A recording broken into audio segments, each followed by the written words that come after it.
Welcome friends, নতুন একটা ভিডিওতে।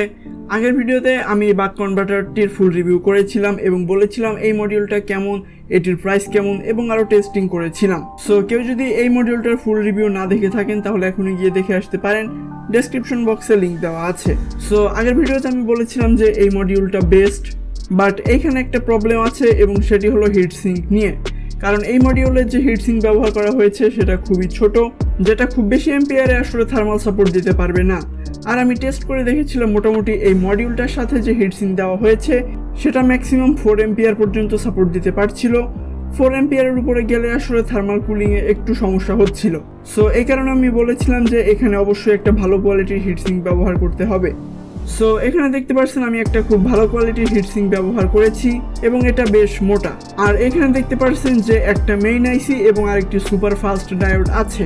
আর এখানে সব থেকে ভালো বিষয় হলো এই দুইটি চিপের বডি এবং পিছনে থার্মাল মেটালের জায়গাটা আসলে কমন গ্রাউন্ড ব্যবহার করা হয়েছে, যার ফলে আসলে একটি হিটসিঙ্ক ব্যবহার করলেও এখানে কোনো সমস্যা নেই বা শর্ট হওয়ার মতো কোনো চান্স নেই। সো এখানে একটা হিটসিঙ্ক ব্যবহার করলেই চলবে।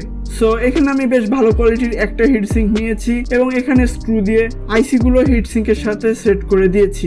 আর যারা এরকম হিটসিঙ্ক ইউজ করবেন তারা অবশ্যই মাইকা ইনসুলেটর এবং থার্মাল পেস্ট ইউজ করবেন। এখানে দেখতে পাচ্ছেন আমি মাইকা ইনসুলেটর এবং থার্মাল পেস্ট দুইটি ব্যবহার করেছি। এগুলো ইউজ করার ফলে আসলে হিটসিঙ্ক এবং ট্রানজিস্টরের মাঝখানে কোনো গ্যাপ থাকবে না এবং হিট ট্রান্সফার খুব ভালো মতোই হবে।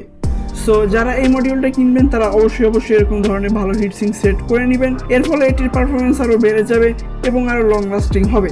এবং অন্যদিকে বড় কোনো হিটসিঙ্ক ব্যবহার করলে আসলে এক্সট্রা তেমন কোনো ফ্যান সেট করারও দরকার হবে না। ওয়েল, আজকের ভিডিওটি এই পর্যন্তই। দেখা হবে নেক্সট কোনো ভিডিওতে। Till then, take care.